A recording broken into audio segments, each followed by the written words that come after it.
Welcome to today's edition of Daytime Dialogues. It is a great privilege I have today to welcome Rabbi Kenneth Brander. Rabbi Brander is the president and Rosh Yeshiva of You Torah Stone in Israel. He is also the former vice president at Yeshiva University, and he was the founding rabbi of the Boca Raton Synagogue in Boca Raton, Florida, starting when there was just 60 families. And when he left there to move to YU in 2005, it had already grown to 600 families, one of the fastest growing shuls in the nation.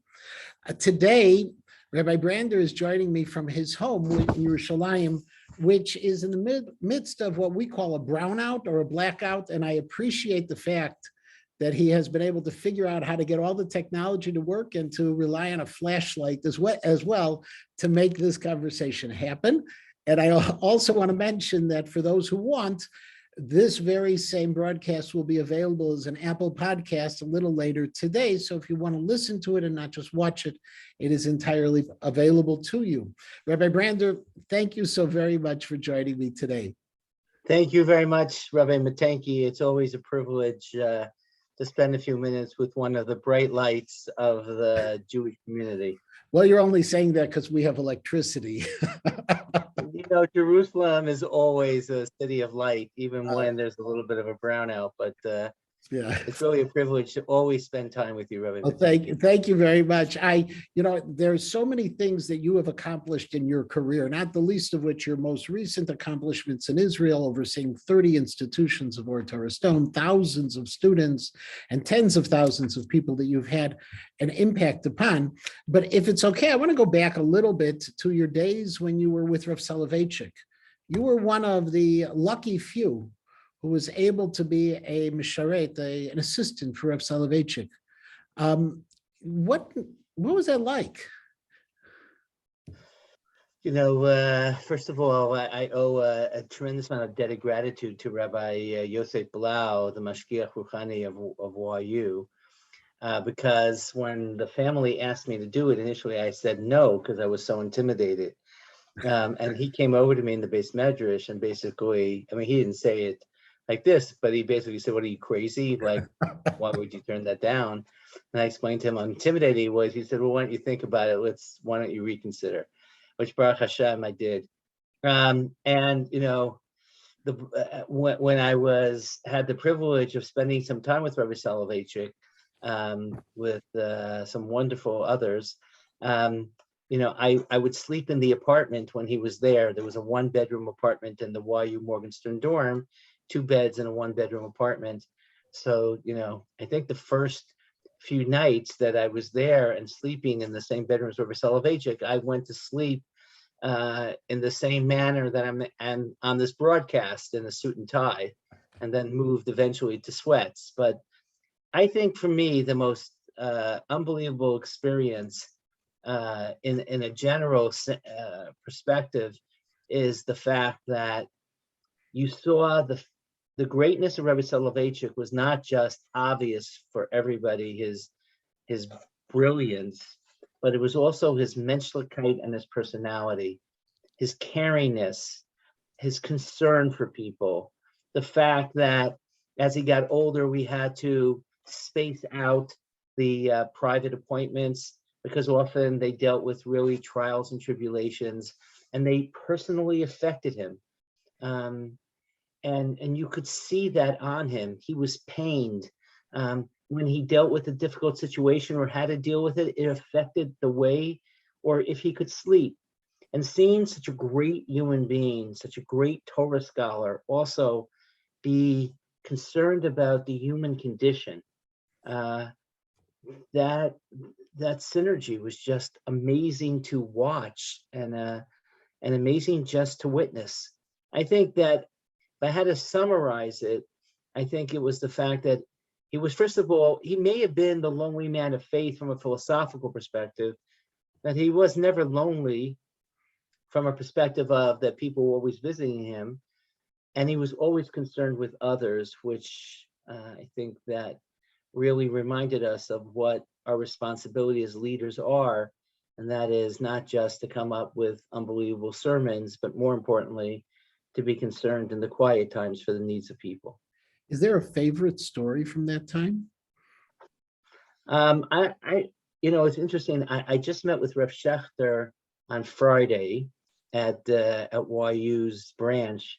We spent like 45 minutes together talking about Aguna issues, because one of our departments and one of our institutions is Yad L'Isha, that deals with around 600 cases internationally and 80 cases with the rabbinical courts. And I was asking Reb Schechter for some guidance of how far can I go on some of these issues. So he actually reminded me again that he thinks that I should find some time to write up the stories and write up the experiences with Rabbi Soloveitchik. And I explained to him, right now it's a little hard, but I would try to honor that request somehow. There are many unique stories. I think the one that I'm not sure if I'm most fond of any one of them, but the one that really maybe even speaks to an issue that should be so important to us. When Rav Moshe Feinstein passed away, it was Purim time, Tanis Esther, if my memory serves me correctly, around Tanis Esther. And Rav Moshe and the Rav were very close. They were relatives, but they were also very close. They didn't see eye to eye on every philosophical issue or halachic issue, but they were very close. And the family asked us not to tell Rabbi Soloveitchik of Rav Moshe Feinstein's Petira, which we didn't. So, which meant that he didn't get the newspaper and the radio in the apartment wasn't fully functional. So that we basically created this, cloud of not misinformation, but just not information. And I was learning then in the kollel of YU on the third floor. Then it was on the third floor of First Hall. And there's a phone call from the apartment, and Rabbi Soloveitchik asked that I take him to the airport right before Pesach. And I'm driving Rabbi Soloveitchik to the airport because he requested. Normally I was in Kollel Seder. And I'm driving him. He took the Eastern Airlines shuttle at LaGuardia, and he had a credit card that basically would get swiped when he was on the plane that spelled out Joe Solo. And Soloveitchik, I think, was too long for the credit card. So the bottom line is, as we're driving on the Grand Central Parkway, I still know where this was. He turns to me and says, "How come you didn't tell me that Rav Moshe Feinstein passed away?" So I'm trying to hold the steering wheel as he's asking me this question. And I finally explained to him that the family, I mentioned which children in the family asked us not to tell him. And then when he went on the plane, called them in Boston to let them know what had happened. But as we're driving to the airport, I turned to Rabbi Soloveitchik and I said to him, "I don't understand, Rebbe. How did you find out? Like, the radio wasn't working. You didn't get the New York Times that you get every single day. Like, we made sure that no one said anything." It's because you don't understand. It's before Pesach. Every Chag we call each other. It was Rav Moshe's turn to call me. There's only one reason why he didn't call me to wish me a good Yontif. That was the relationship that Gedolim had with each other. It was the relationship that the Rav had with Rav Rideman, Zatzal from Ner Yisrael. It was the relationship, obviously, that he had with his brother. It was the relationship that he had with many Gedolim. It didn't mean that they always agreed on every halachic issue, but there was a love and a respect and a hadras panim for each other. And I often think that we're missing that. And therefore that story resonates with me because I'm searching for that. And that story, I think, really represents that. I'm going to jump way ahead to today, if it's all right, even though I have to make mention of the fact that when you were vice president at YU, your work with the Center for the Jewish Future as the Mitzner Dean really transformed YU and also communities like Chicago. Because of your efforts, we have a YU Kollel in Chicago. And because of your efforts, YU went beyond the boundaries of Washington Heights. You really created something very, very special. And now you've taken it to Israel. And I want to give enough time to really understand what's going on in our Torah Stone. You were tapped by Rabbi Riskin, who founded Or Torah Stone, to be his successor. When you came into Israel, it's a tremendous zchut to make aliyah, but it was a very different role. You walked into it in a very different country and a very different culture. What were and what are your primary foci today? Where do you want to make this different? Well, thank you. First of all, I'm still an Ole Chadash, and albeit I'm starting, I think I've just finished my third year. I still am very much a newbie here because just like everything is new. The only thing I've done a lot of times in Israel since I got here is vote. I've voted like 6 times already or something like that, between the multiple times for the Jerusalem mayor and obviously for the prime minister. I voted multiple times. But other than that, I'm really a newbie, and I'm still finding my way, especially with the Israeli leadership of Or Torah Stone, the board, who are wonderful, wonderful people. But again, I'm an American who made Aliyah. My Hebrew is pretty decent and stuff like that, and things are wonderful and they're amazing.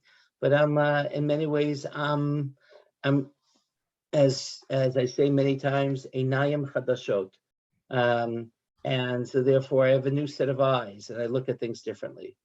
So I have a few ani mamims for my engagement with Or Torah Stone. First is education. We have 5,000 students, and you, as a premier educator on the international Jewish stage, knows that although I can't deal with every single student, and we have 6 high schools and multiple post-high schools, my goal is to make sure that those schools have what they need in order to service the students to the best of their ability. And they do an amazing job of creating multiple educational systems within Israel. Israel has its own structures. It's not as free as if you're running a private school in America, but it costs less because the government supports a lot of it. So we just finished a $12 million campus for one of our high schools, but the government paid for a significant amount of that. And pays a significant amount of the educational bill for every citizen in the state of Israel. But we have the opportunities to do amazing things. So we have all of our schools have both what we would call special ed classes and regular classes, but we try to mainstream, side stream, and all different types of things. So that's like one ani mamim for me, and that is making sure that the education is as strong as it can be. And the other thing is we have post-high school programs. We have 1,000 students in our post-high school programs, whether it's the Midreshet Lindenbaum branches, the 3 branches, whether it's 2 Yeshivot Hesder, whether it's our Kololim, our advanced learning programs for women. Also, those have to be first rate. As you and I speak, we have 550 students in the IDF, making sure that they're safe to the best of our ability, but more importantly, making sure they're taken care of, that we take care of them. We visit the women in the IDF every other week and give them shiurim. We have WhatsApp groups where they can answer questions, both the men and the women. And I've had to deal with the first time the tragedies of losing students to terrorist attacks, Rahman al-Islam, and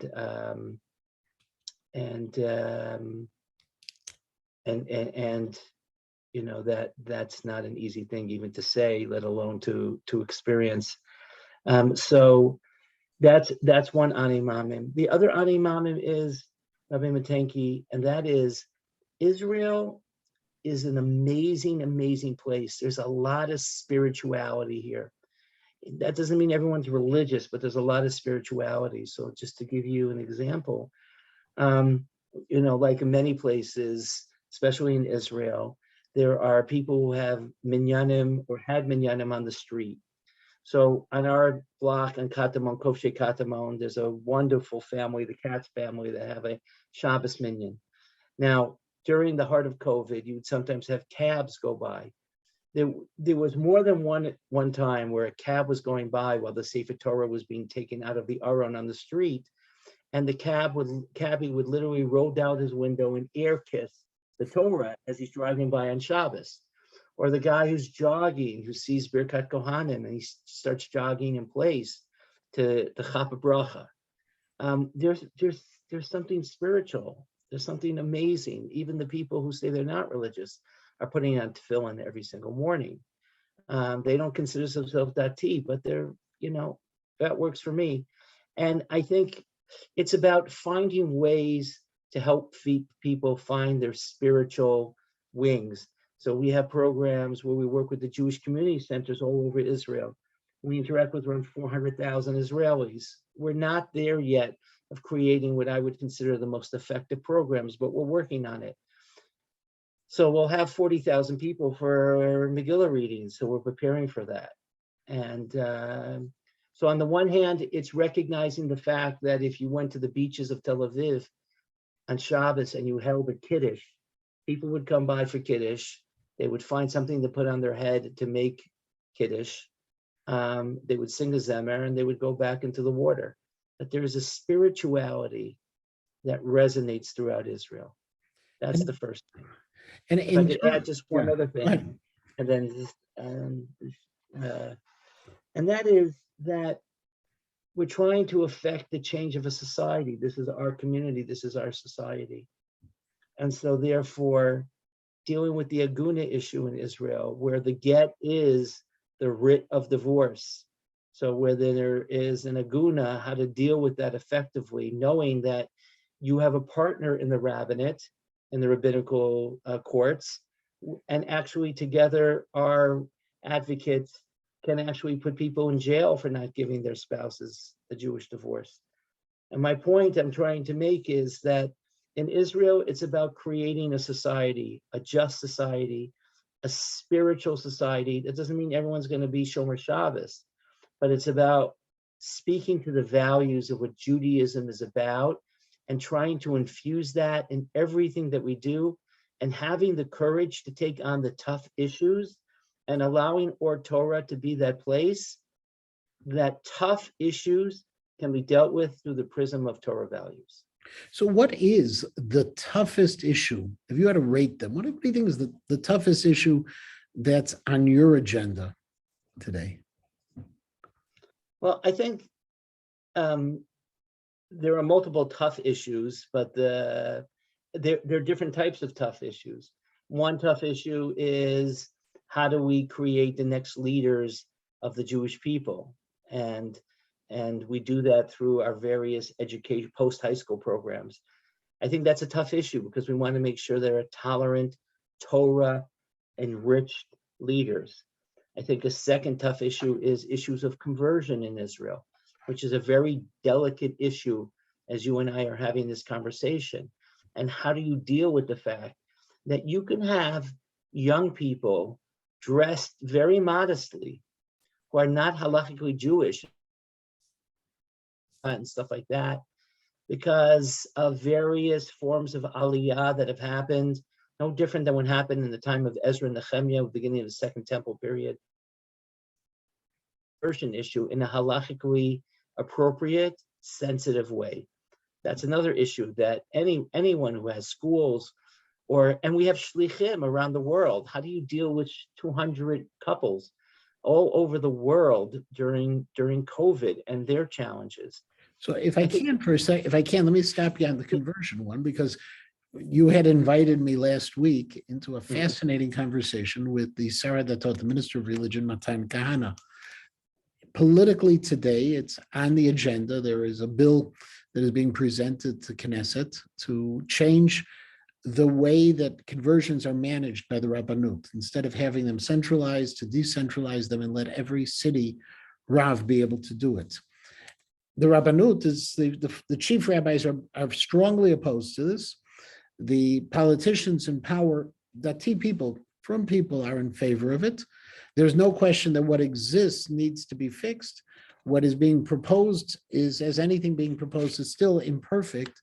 And you're somewhat in the middle, and you have to work with both the Rabbinute, because when the Aguna issue, you work through the Rabbinute, and at the same time, you're working with the politicians who are opposing them. How do you manage being in the middle of something like that? I think the first thing we have to do is we have to let our heart and and be committed to making sure that our mandate is to be Mekadesh Shem Shemayim, to sanctify God. I think the chief rabbi is trying to do that, and I definitely believe that Matan Kahana is trying to do that every single day. And I actually don't believe that both. I mean, I have no proof of what I'm about to say, but I actually don't believe that the chief rabbis are totally against what Matan Kahana is trying to do. I think that some of this is more of a political song and dance on both sides of the aisle. But ultimately, it's not creating a free-for-all in conversions. It's saying the city rabbis. That means any rabbi who's taken 11 tests. This is, if you think the Rabbinute regular tests are hard, which is the platinum standard.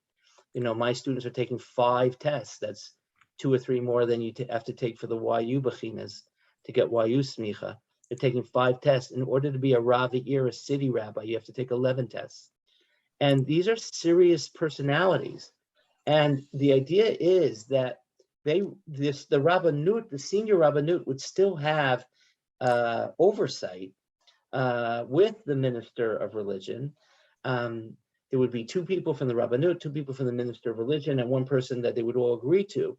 So I don't think it's I think it's basically creating a way in which we can deal with the conversion issue that desperately needs to be fixed with serious Talmidei Chachamim who are the significant leaders in their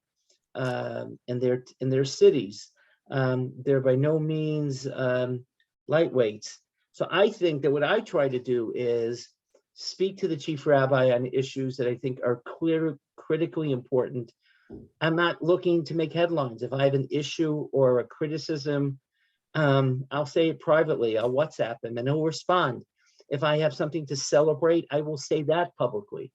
And with the minister of religion, I want to be helpful because I think that most of the Torah personalities that I respect, whether it's Rav Meidan or even Rabbi Druckman, who says that he wants the chief rabbis to sign on, but I don't agree with everything Rabbi Druckman has done, but on this issue, I think he gets it. I think that there is just an interest, a significant interest. And again, it's the meta-narrative of making sure that we improve our Jewish society.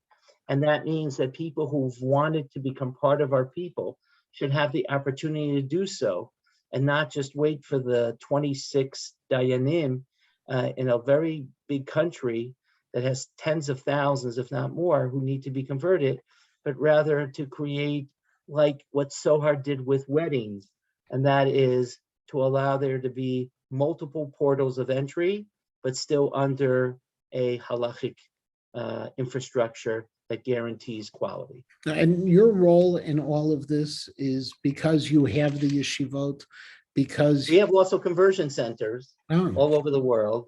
The conversion centers that we have in Israel actually are under the Rabbinute. But I think that it's because if we're in 50 Jewish community centers or matnasim all over Israel, and we're seeing thousands who are not converted, especially in places like Haifa, Russians, Ethiopians. So we're seeing them. We're their first, we're their first religious connection. We want to make sure that they have the potential to be converted.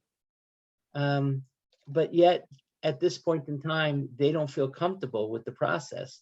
If the process changed, you would find young and old, many more, I think tens of thousands of more, maybe not everybody, but tens of thousands of more who would be interested in reevaluating being converted.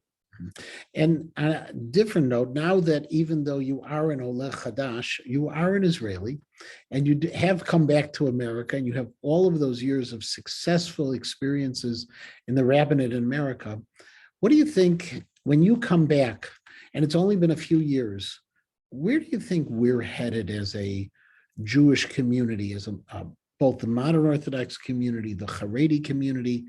Are we isolating ourselves? Are we reaching out enough? Do we need to look at something long and hard beyond our own immediate community? That's a wonderful question. First of all, Rabbinute, thank you. You've truly represented that. And again, I want to just state that the Chicago Kollel, which I had some role in playing, I want to just be, honest that if it wasn't for you and Mr. Rothner, there would be no Chicago Kollel. You guys made it happen. I have a good assist, and I feel comfortable that I played a role in it, especially in the beginning. But it's because of you. And that really shows that Chicago Kollel is a celebration of engaging a larger community. Listen, I think what we learned from what happened in Texas over Shabbos was, for the most part, the entire Jewish community came together. And I think that's an important message that we need to be part of, even though we have differences and even though we don't always agree with different streams of Judaism. But you've taught us, Rabbi Matanki, that you can disagree, but disagree agreeably, and you can be, you can have unity without uniformity. I think we have to have that. What I'm not willing to be is, I'm not willing to be that guy who comes from Israel with my new passport saying, woe is to you if you don't make Aliyah for you, or something silly like that. I'm not giving up on diaspora Jewry. I think diaspora Jewry is a rich Jewry from the perspective of rich in its heritage, rich in its minhagim, rich in its communities. Look at places like Chicago with your leadership and Rabbi Reese's leadership, and of Gedalia Schwartz, that's Sal of the past. There's significant communities. And there's a lot that Israel can learn from the diaspora communities. First of all, about community. Reshit smichat kehilatenu is a line that we should think about. Community is important, and there's a lot to learn from North American communities.